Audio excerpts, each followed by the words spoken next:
जय राम कुंज बिहारी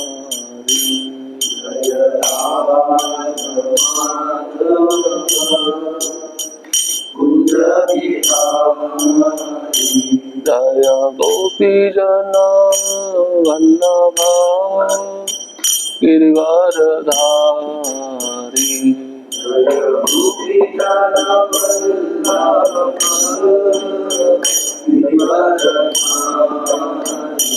जय गोपी जना वल्लभा गिरिवरधारी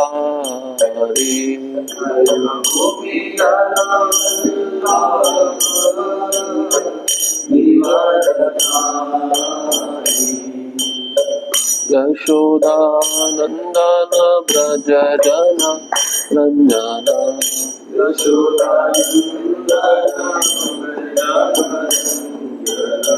यशोदानंदन व्रज जन रंजन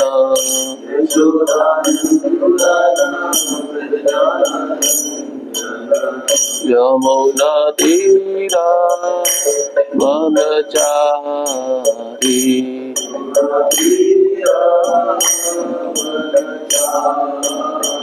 यमुना तीरा वनचारी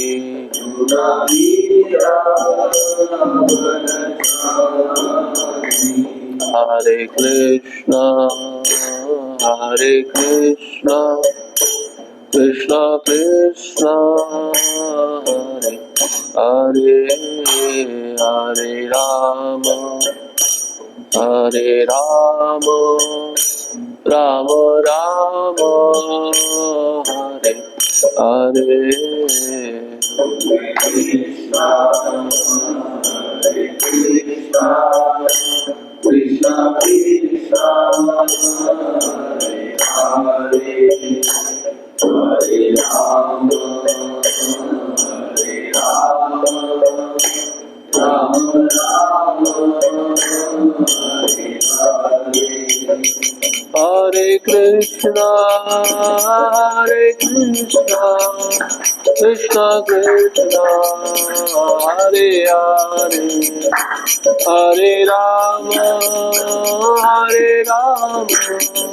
राम राम हरे हरे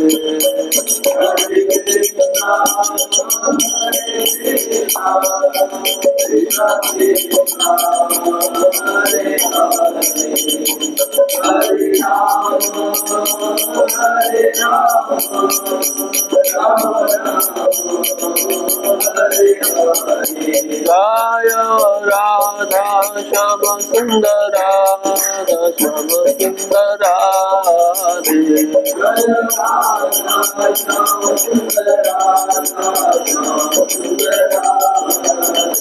जय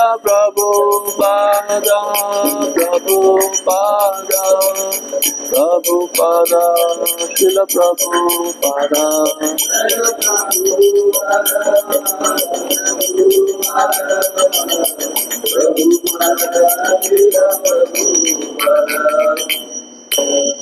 श्री राधा श्याम सुंदर जी की जय, श्री प्रभुपाद की जय।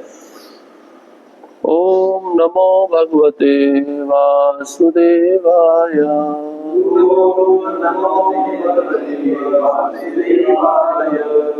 ओम नमो भगवते वासुदेवाय।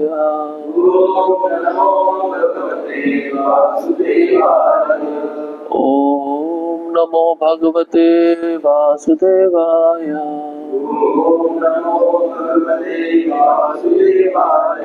नारायणं नमस्कृत्यं नरं चैव नरोत्तमं देवीं सरस्वतीं व्यासं ततो जयमुदीरये। नष्टप्रायेषु अभद्रेषु नित्यं भागवत सेवया भगवति उत्तमा श्लोके भक्तिर्भवति नैष्टिकी कृष्णाय वासुदेवाय देवकी नंदनाय च नंदगोपकुमाराय गोविंदाय नमो नमः।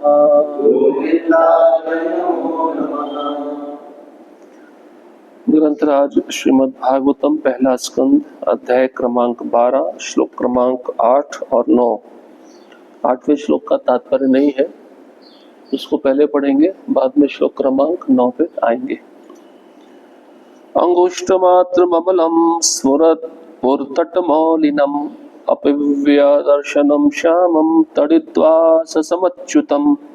अनुवाद: वे भगवान केवल अंगूठा भर ऊंचे थे, किंतु वे थे पूर्णतः दिव्य। उनका शरीर अत्यंत सुंदर श्याम वर्ण तथा अच्युत था और उनका वस्त्र बिजली के समान चमचमाता पीत वर्ण का तथा उनका मुकुट दीदीप्यमान सोने का था। बालक ने उन्हें इस रूप में देखा। श्लोक क्रमांक 9। श्रीमदीर्घ चतुर्बाहुं तप्त कांचन कुंडलनम् क्षतजाक्षं गदापाणिम् आत्मनः सर्वतो दिशम् परिभ्रमन्तं मुल्काभाम् भ्रामयन्तं गदामुहुः। श्रीमद्दीर्घचतुर्बाहुं तप्त कांचन कुंडलम् क्षतजाक्षं गदापाणिम् आत्मनः सर्वतो दिशम् परिभ्रमन्तं मुल्काभाम् भ्रामयन्तं गदामुहुः। श्रीमद्दीर्घचतुर्बाहुं तप्त कांचन कुंडलम् क्षतजाक्षं गदापाणिम् आत्मनः सर्वतो दिशम् परिभ्रमन्तं मुल्काभाम् भ्रामयन्तं गदामुहुः।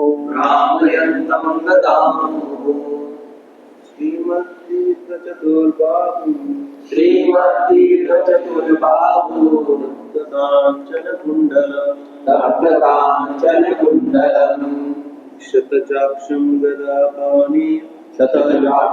गदापाणि आत्मनः सर्वतो दिशम् परिभ्रमन्तं मुल्काभाम्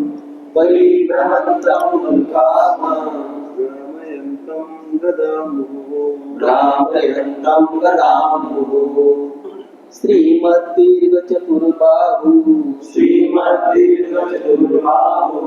तप्त कांचन कुंडलम् शतजाक्षं गदापाणि आत्मनः सर्वतो दिशम् परिभ्रमन्तं मुल्काभाम् भ्रामयन्तं गदामुहुः।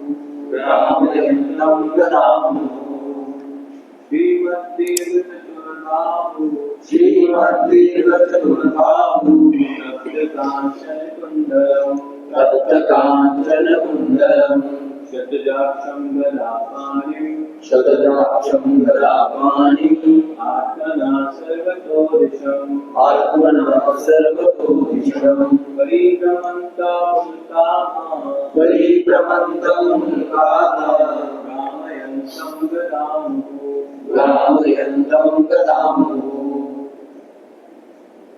श्रीमद्दीर्घचतुर्बाहुः चतुर्बाहु श्रीमद्दीर्घचतुर्बाहु तप्तकाञ्चनकुण्डलम् तप्तकाञ्चनकुण्डलम् शतद्राक्षं गदापाणिं शतलाक्षं गदापाणिम् आत्मना सर्वतो दिशम् आत्मनः सर्वतो दिशम् परिभ्रमन्तं काभां परिभ्रमन्तं उल्काभां भ्रामयन्तं गदामुः भ्रामयन्तं गदामुः। शब्दार्थ श्रीमत् श्रीमत् समृद्ध समृद्ध दीर्घ दीर्घ लंबे लंबे चतुर्बाहुं चतुर्बाहु चार भुजाओं वाले चार भुजाओं वाले तप्त कांचन तप्तकांचन पिघला सोना पिघला सोना कुंडलम कुंडलम कान की बालियां कान की बालियां शतक अक्षम शतक्षम रक्त की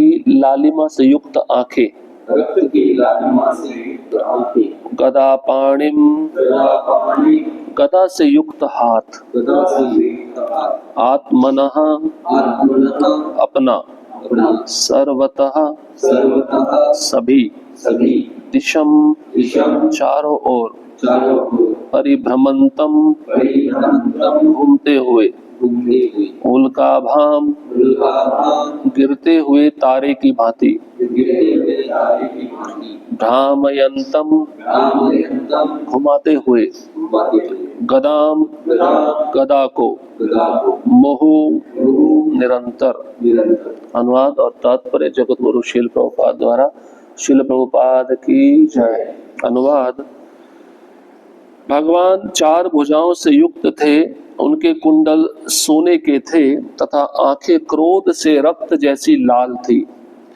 जब वे चारों ओर घूमने लगे तो उनकी गदा उनके चारों ओर गिरते तारे उल्का की भांति निरंतर चक्कर लगाने लगी। तात्पर्य। ब्रह्म संहिता अध्याय 5 में कहा गया है कि परम ईश्वर गोविंद अपने एक पूर्ण अंश से ब्रह्मांड मंडल में प्रवेश करते हैं और वे अपने आप परमात्मा रूप में न केवल प्रत्येक जीव के हृदय में अपितु भौतिक तत्वों के प्रत्येक परमाणु में प्रवेश कर जाते हैं। इस प्रकार भगवान अपनी अचिंत्य शक्ति से सर्वव्यापी हैं और इस तरह वे अपने प्रिय भक्त महाराज परीक्षित की रक्षा करने के लिए उत्तरा के गर्भ में प्रविष्ट हुए। भगवद गीता 9:31 में भगवान हर एक को आश्वस्त करते हैं कि उनके भक्तों का कभी भी विनाश नहीं होता। कोई भी भगवान के भक्त को नहीं मार सकता क्योंकि भगवान उसकी रक्षा करते हैं और भगवान जिसे मारना चाहते हैं उसे कोई भी बचा नहीं सकता। भगवान सर्वशक्तिमान है, अतः वे चाहे तो मार भी सकते हैं और बचा भी सकते हैं।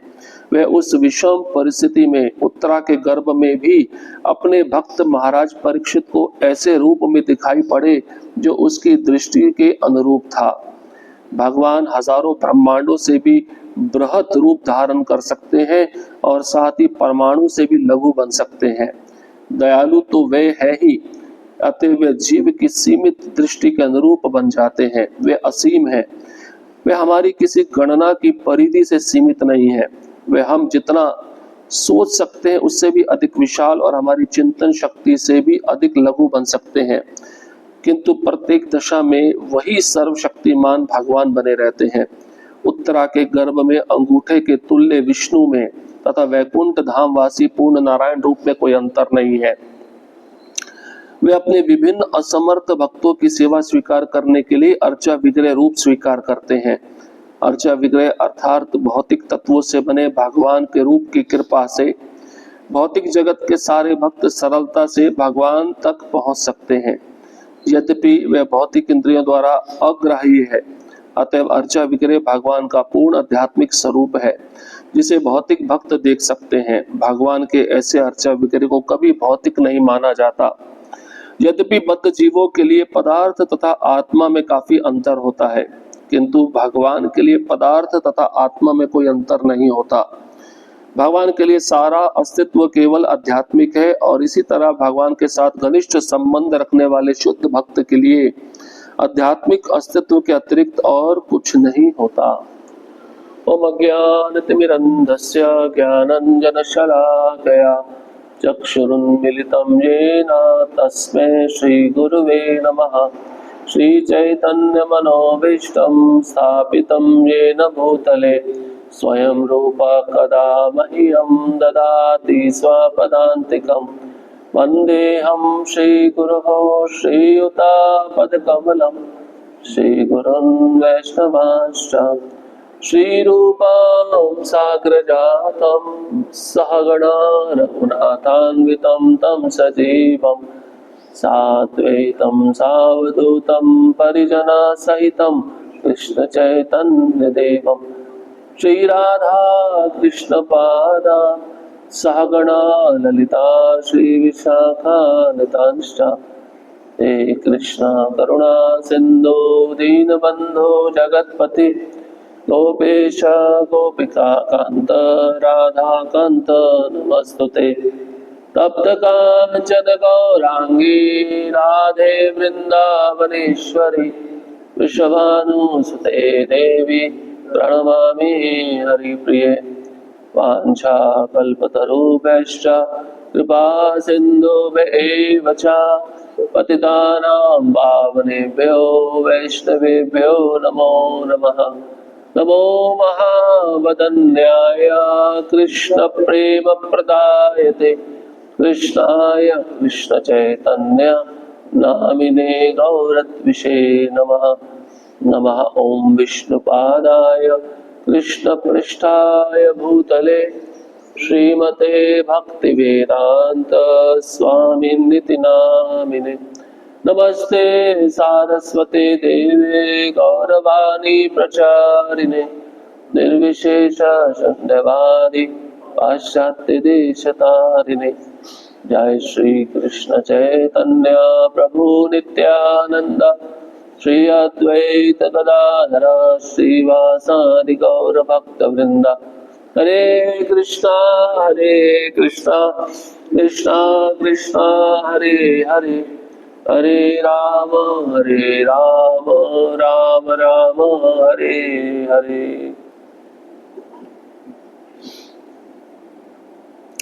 हरे कृष्णा। उपस्थित सभी भक्तों के चरणों में कृपा की याचना चाहता हूँ। मुझे अनुमति दीजिए इस भागवतम के श्लोक पे कुछ कह सकूं, विशेषतः अपने शुद्धिकरण के लिए।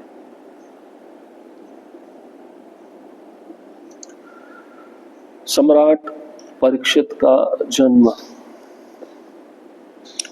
इसके पूर्व के श्लोक में भगवान का आकार बताया गया, भगवान का कैसा स्वरूप है, भगवान कैसा रूप धारण करते हैं, कहीं पे भी प्रवेश कर सकते हैं, सर्वशक्तिमान है, अपनी अचिंत्य शक्ति के द्वारा ऐसे कार्य करते हैं जो हमारी समझ के बिल्कुल परे है। तभी तो भगवान कहलाते हैं ना। भगवान कहते हैं सर्वशक्तिमान। हम जब छोटे थे एक शक्तिमान सीरियल आता था, लाल कपड़ा पहन के वो गोल गोल घूमता था, उसको देखकर बच्चे भी गोल गोल घूम के छत से गिर जाते थे, मर जाते थे। वो बच्चे अपने को शक्तिमान समझने लगते थे, लेकिन भगवान सर्वशक्तिमान है। तो यहाँ पर अपने भक्त का रक्षा कर रहे हैं। जब अश्वत्थामा ने ब्रह्मास्त्र छोड़ा, और ब्रह्मास्त्र ऐसा अस्त्र है जो लक्ष्य बनाकर छोड़ा जाता है, वो ब्रह्मास्त्र पूरे ब्रह्मांड को भी नष्ट कर सकता है, केवल एक तीर जो मंत्र से चलता है। आजकल तो साइंटिस्ट लोगों ने न्यूक्लियर बॉम्ब बना लिए। न्यूक्लियर बॉम्ब एक जगह फेंका जाए तो 4 करोड़ लोग मर जाएगा, 4 करोड़ एक साथ। लेकिन एक ब्रह्मास्त्र पूरे ब्रह्मांड को खत्म कर सकता है। नाम सुने ब्रह्मास्त्र, पाशुपतास्त्र, तो ये सब अलग अलग अस्त्र है, बहुत शक्तिशाली अस्त्र है, मंत्रों से चलते हैं। तो वह अस्त्र इतना शक्तिशाली है, अगर किसी आदमी पे भी छोड़ा जाए लक्ष्य बना के, एक आदमी को मारना, तो उस आदमी को मार के ही आएगा। उसको जब छोड़ा जाता है तो उसकी विधि है वापस खींचने की, वो विधि पता होनी चाहिए। देखो, एक बार आपने बम फेंका तो बम को आप वापस तो नहीं ले सकते ना, लेकिन ये ऐसा अस्त्र है, आपने छोड़ा, अगर आप नहीं चाहते हैं कि दूसरे की मृत्यु होता, आप वापस भी ले सकते हैं, ये विधि भी है। तो अश्वत्थामा को विधि पता नहीं है ब्रह्मास्त्र वापस लेने की, लेकिन अर्जुन को पता है। तो अश्वत्थामा चाहता था कि पांडवों का जो अंतिम बीज है महाराज परीक्षित खत्म हो जाए, उनका वंश समाप्त हो जाए। और भगवान ऐसा नहीं चाहते। भगवान चाहते हैं कोई महान भक्त राजगद्दी संभाले, राजा बने। तो भगवत गीता में श्लोक आता है ना, जब जब धर्म की ग्लानि होती है, जब जब अधर्म बढ़ता है, तो भगवान प्रकट होते हैं। तो भगवान नहीं चाहते कि अधर्म अब और बढ़े, क्योंकि भगवान ने सारे राजाओं को तो कुरुक्षेत्र के युद्ध भूमि में एक साथ बुलाकर मरवा दिया था। लेकिन अश्वत्थामा चाहता है कि कोई भी वंश का बीज पांडवों का ना रहे, इसलिए उसने ब्रह्मास्त्र छोड़ा एक बच्चे को मारने के लिए, वो भी गर्भ के अंदर। इतना सूक्ष्म ये ब्रह्मास्त्र है कि एक माता के गर्भ में जाके भी मार सकता है। तो भगवान ने देखा कि मेरे भक्त महाराज परीक्षित, जो भविष्य में सुखदेव गोस्वामी के मुख से भागवतम सुनेंगे, संकट में है, तो भगवान ने कौन सा रूप धारण किया? अंगुष्ठ मात्र ममलम। अंगुष्ठ मतलब अंगूठे का रूप लिए भगवान, अंगूठे का रूप लिए इतना सा, और उत्तरा के गर्भ में प्रवेश कर गए।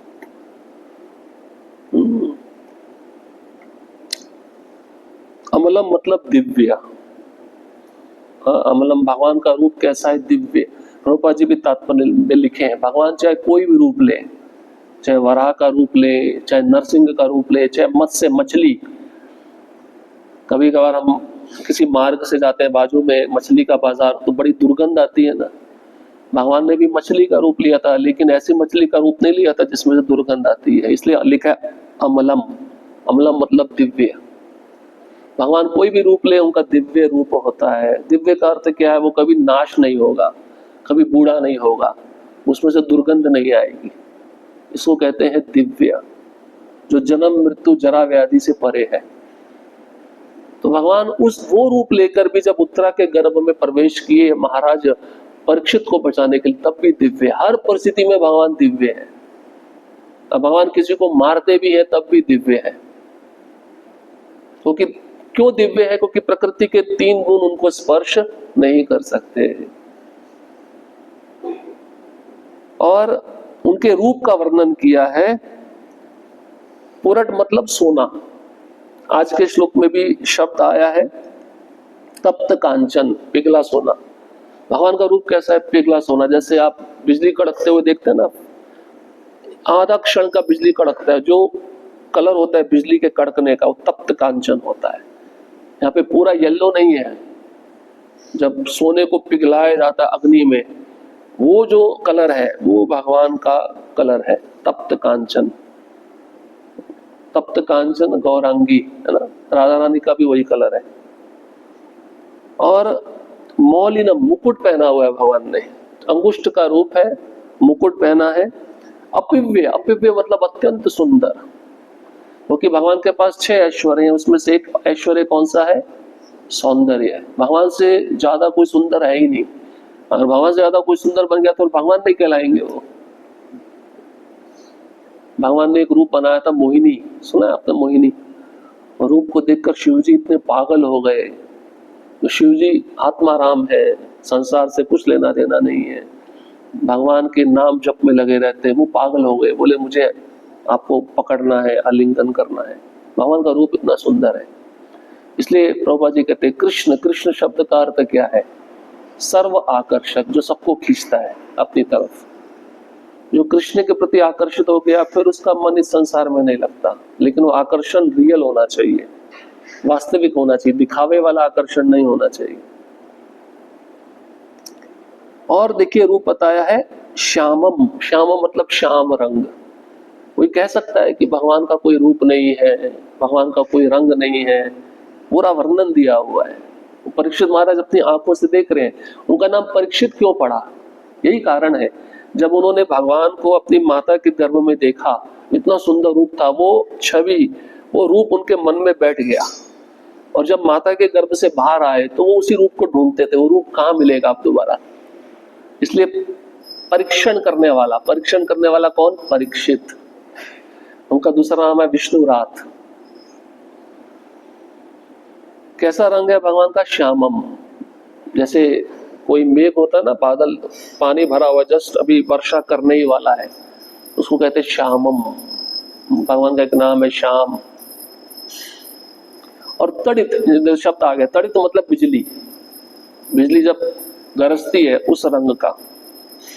इस प्रकार से भगवान जब उत्तरा के गर्भ में प्रवेश किए तो परीक्षित महाराज ने स्वरूप को देखा। भगवान क्यों बचाना चाहते थे परीक्षित महाराज को? परीक्षित महाराज का संबंध किसके साथ है? पांडवों के साथ है ना?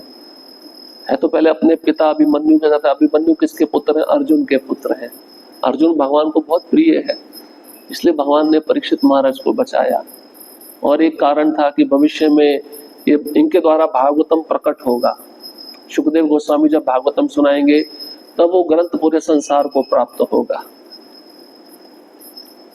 तो प्रभुपाद जी तात्पर्य में कहते हैं, ब्रह्म संहिता में एक श्लोक आता है, अंडांतरस्थ परमाणु चयांतरस्तम। भगवान बड़े से बड़े भी हो सकते हैं।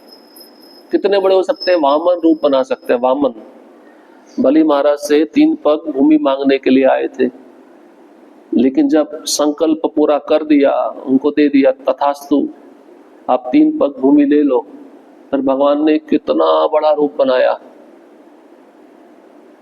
2 ही पांव में ऊपर के लोग और नीचे के लोगों को नाप लिया, और तीसरा पांव बचा ही नहीं। इतना बड़ा रूप सोचिए, पहले छोटे से थे, रूप बनाया इतना बड़ा, सब देखते रह गए ऐसे करते करते। उससे भी बड़ा रूप बना सकते हैं। उससे बड़ा रूप दिखाया था ना अर्जुन को भगवत गीता में, पूरा एक अध्याय है विश्व रूप। उसमें अर्जुन कहता है अनंत सिर है, अनंत बाजू है, अनंत पांव है, उसी शरीर में अनंत कोटि शिव जी देख रहा हूं मैं, अनंत कोटि ब्रह्मा जी को देख रहा हूं। इतना अर्जुन भयभीत हो गया इस रूप को देखकर, उसका हाथ पांव कांपने लगा। बोला मुझे बहुत डर लग रहा है रूप देखकर, क्योंकि भगवान ने रूप पता है कैसा बनाया था? भगवत गीता में लिखा है, स्पेस में या पृथ्वी पे एक भी जगह खाली नहीं बची थी जहां पे सिर ना हो, जहां पे पांव ना हो, वो भी एक रथ पे बैठे बैठे। और भगवान ने इतना भी दिखा दिया अर्जुन को, अन्य लोकों में क्या चल रहा है देख लो, यहीं पे बैठे बैठे देख लो।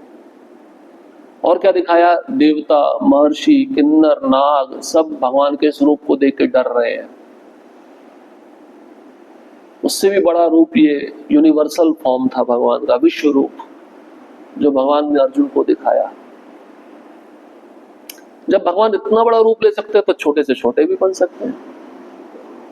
अणु, एटम में भी घुस सकते हैं।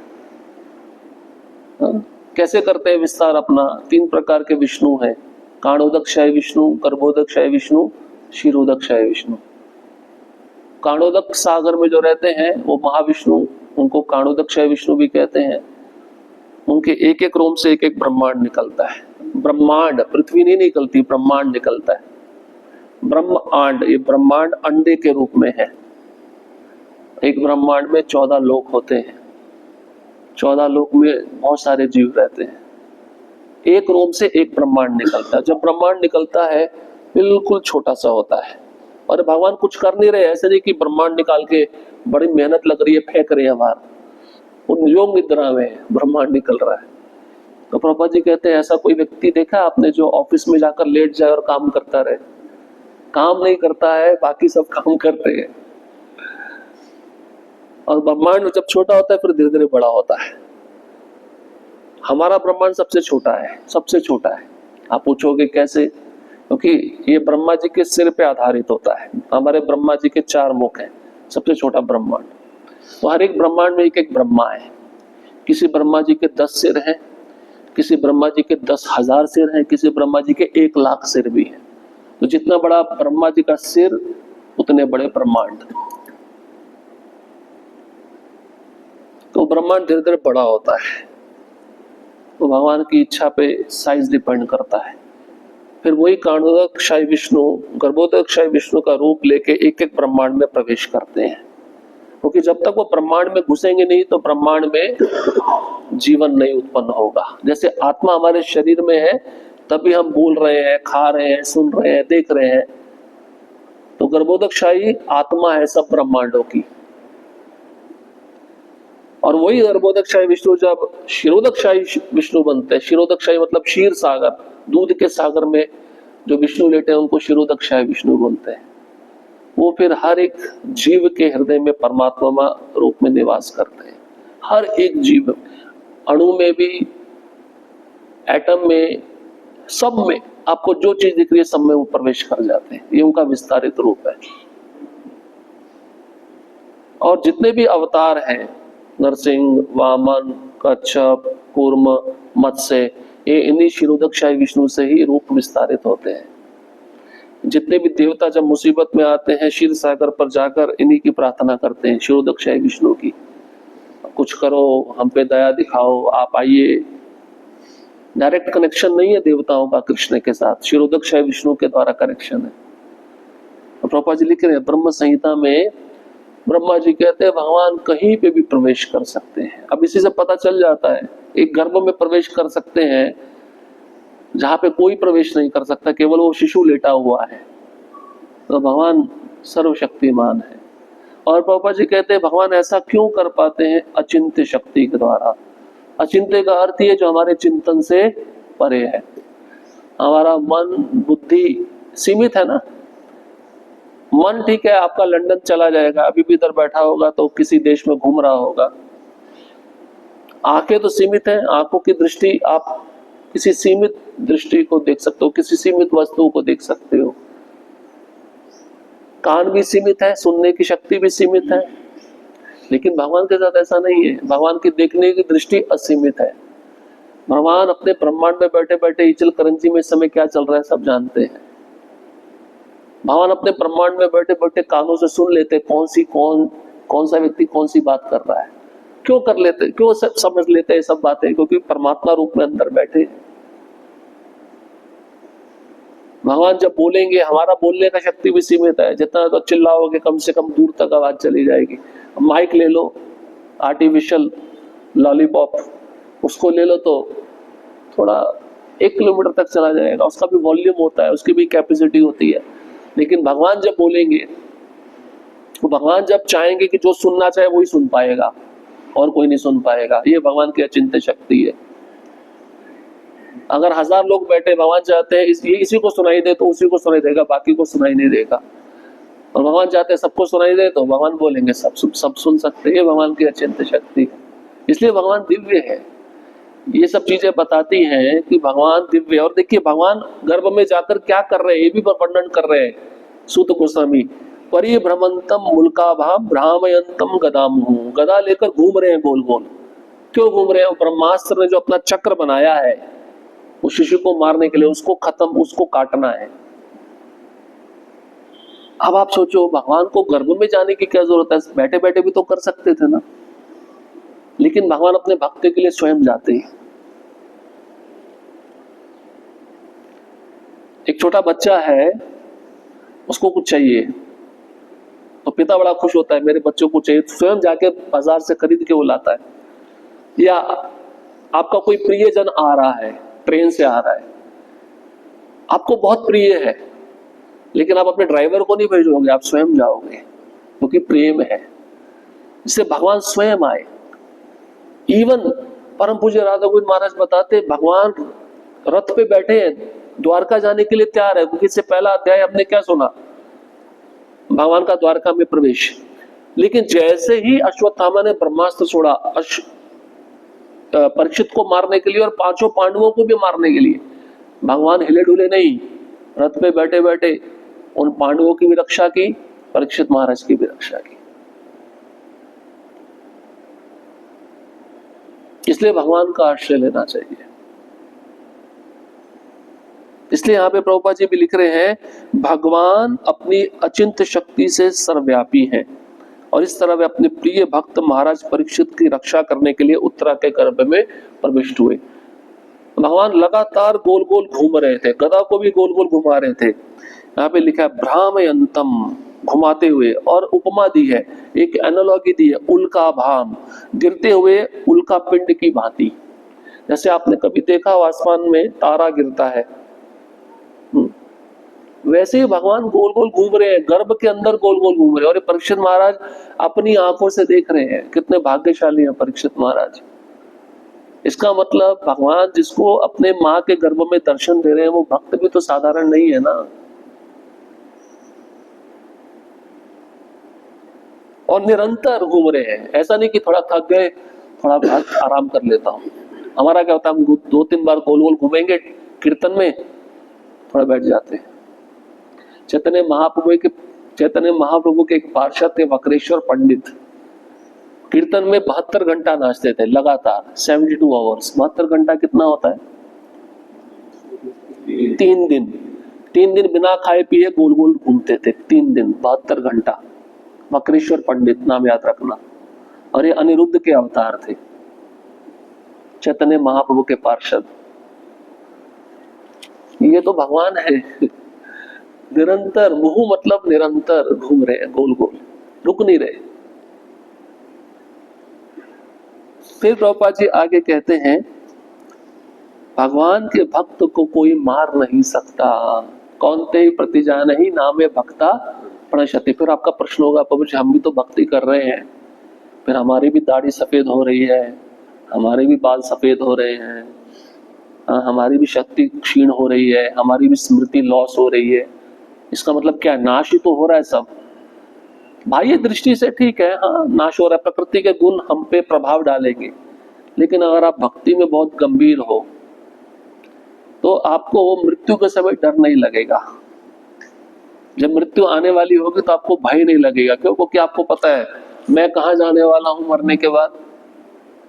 कहाँ जाने वाला हूँ? चल करण जी, लंदन कहाँ जाने वाला हूँ?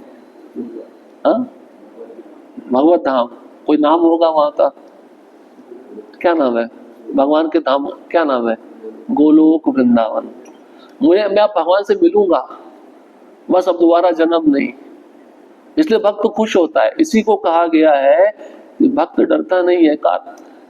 ध्रुव महाराज जब भगवत धाम जाने से पहले, विमान में चढ़ने से पहले मृत्यु आ गई। भागवतम में बहुत सुंदर वर्णन है।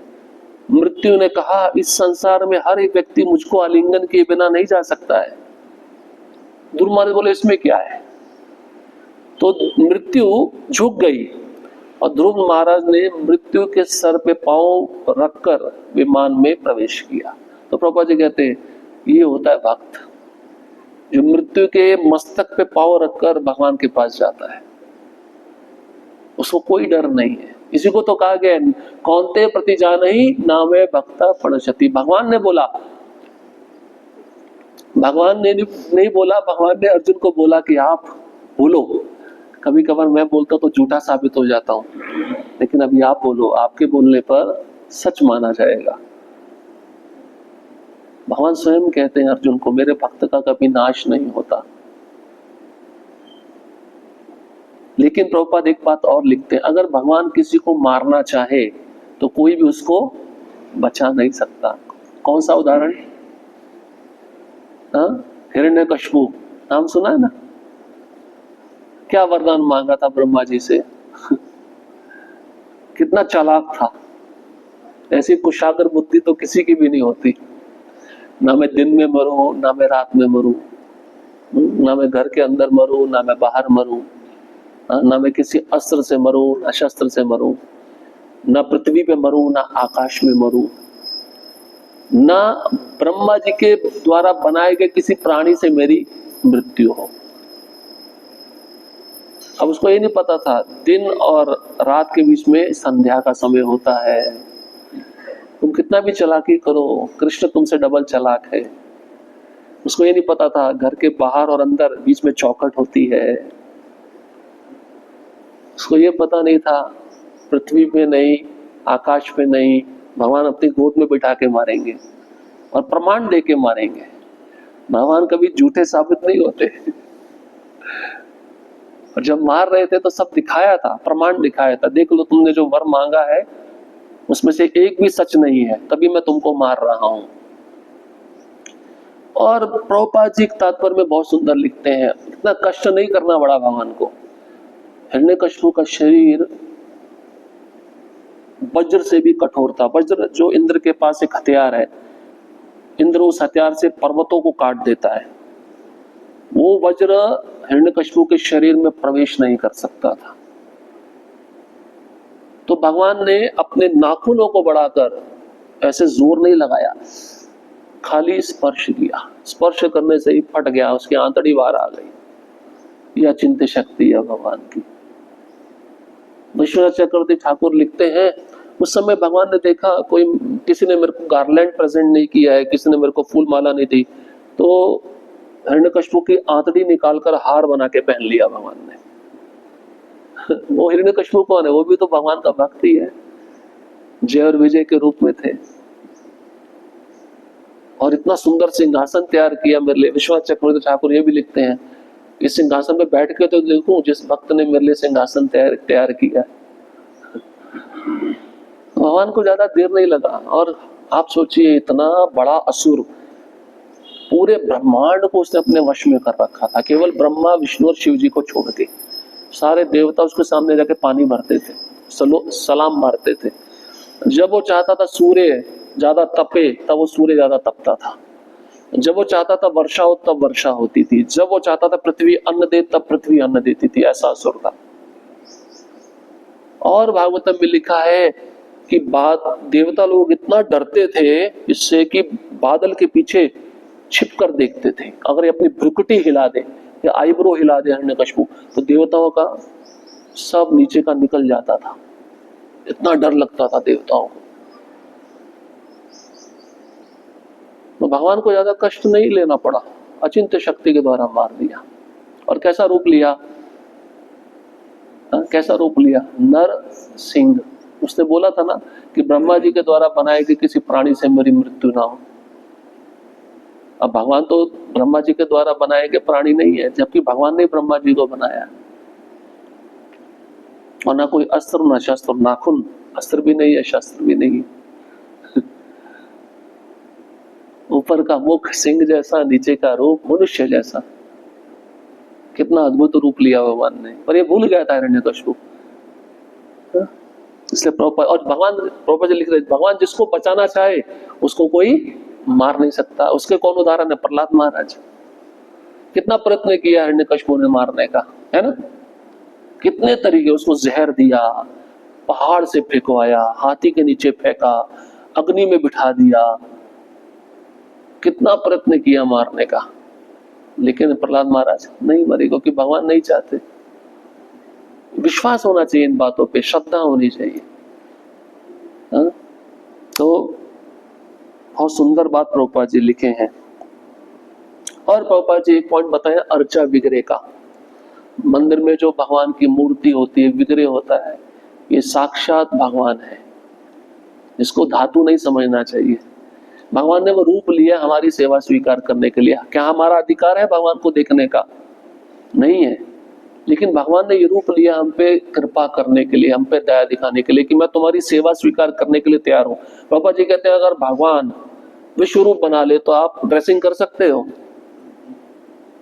आप लेके आओ इतना कपड़ा, आपका इचल करंजी का फैक्ट्री खत्म हो जाएगा, कपड़ा खत्म हो जाएगा, ड्रेसिंग नहीं होगा भगवान का। अगर यूनिवर्सल फॉर्म है भगवान का, विश्व रूप है, आप खाना चाहे भोग लगाओ, कितना भोग लगाओगे? इसलिए भगवान कृपा करके ये रूप लेते हैं छोटा सा, कि ये मेरे जो भक्त है, जो मुझे बहुत प्रिय है, मेरे को देख सके। और ये देखने से ही हमारा जो अनर्थ है नष्ट होगा। ये कृपा किया भगवान ने। इसलिए कभी भी मंदिर में जो विग्रह है उसको धातु नहीं समझना चाहिए, ये मेटल है, ये पत्थर है, ये लकड़ी है। नहीं, ये सोचना अपराध है, महापाप है। इसलिए हमारे आचार्य कहते हैं जब भी विग्रह दिखे हमें तुरंत प्रणाम करना चाहिए, साक्षात भगवान है वो। इसलिए हमारा आदान प्रदान इतना प्रेममय होना चाहिए। जब हम सेवा करते हैं प्रेम से, तो भगवान भी सोचेंगे इतना प्रेम से मेरी सेवा कर रहा है तो मैं इसके साथ आदान प्रदान करूं। तो वही भगवान उस भक्त के सपने में आते हैं, कुछ उनको चाहिए तो पूछते हैं मेरे को ये उपलब्ध कराओ। जैसे माधवेंद्रपुरी, देखिए आप पढ़िए, उसमें माधवेंद्रपुरी को बोले मेरा शरीर जल रहा है, चंदन लेके आओ, मेरे चंदन लगाओ, बड़ी गर्मी लग रही है। इतना प्रेम था माधवेंद्रपुरी के साथ भगवान का। प्रभुपाद जी कहते हैं वो विग्रह बोल सकते हैं, चल सकते हैं, लेकिन आपका उतना भक्ति का क्वालिफिकेशन होना चाहिए, पात्रता होनी चाहिए। वो उत्तम अधिकारी के साथ बात करते हैं। ऐसे एक भक्त है वंशी वदन ठाकुर, वो पागलों जैसे रहते थे, उनके शरीर पे कोई कपड़ा नहीं, कोपिन डाला, बाल लंबे लंबे, नहाते नहीं थे, लेकिन भगवान उनसे बातें करते थे, सख्य भाव में थे। गौनिताय को छड़ी लेके मारते थे, तुम खाते नहीं हो, बैठो। भगवान उनसे वार्तालाप करते थे। अभी हमारा दृष्टि शुद्ध नहीं है, हमारे अंदर अनर्थ है, इसलिए हमको क्या दिखता है, धातु है, पत्थर है, लेकिन नहीं, वो नहीं है।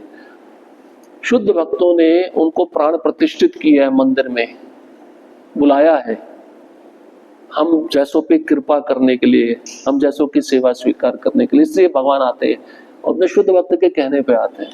इसलिए प्रभुपाद जी अर्चा विग्रह का भी महत्व बता रहे हैं। जरूरी है, मंदिर में रोज जाना चाहिए, दर्शन करना चाहिए, श्रवण करना चाहिए, इससे हम शुद्ध होंगे, तभी हम भगवान के रूप को समझ पाएंगे। अन्यथा भगवान के इस रूप को भी समझना आसान नहीं है। ठीक है, तो परीक्षित महाराज की रक्षा करने के लिए भगवान प्रकट हुए हैं, और अब आगे हम सुनेंगे कैसे रक्षा करके वो भगवान अपने भक्तों को बचा लेंगे। यहीं पे समाप्त करते हैं। हरे कृष्णा कृष्णा कृष्णा हरे हरे, हरे राम राम राम हरे।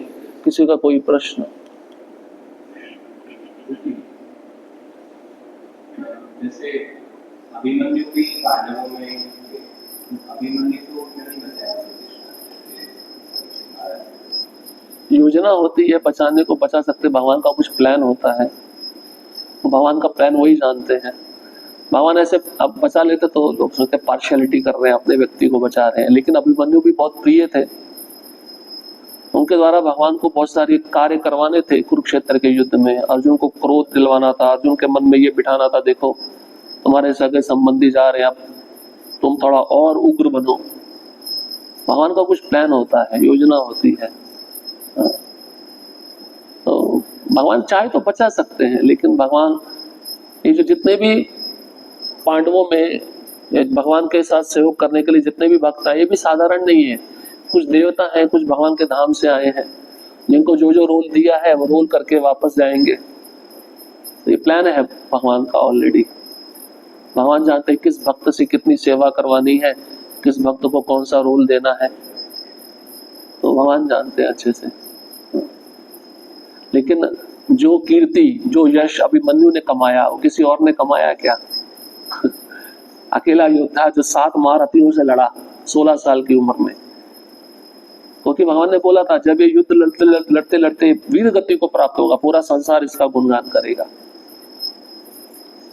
बचाया है, याद के रूप में बचाया है। शरीर तो चला जाएगा, लेकिन उस भक्त का याद रहेगा, यही बचाना है भगवान।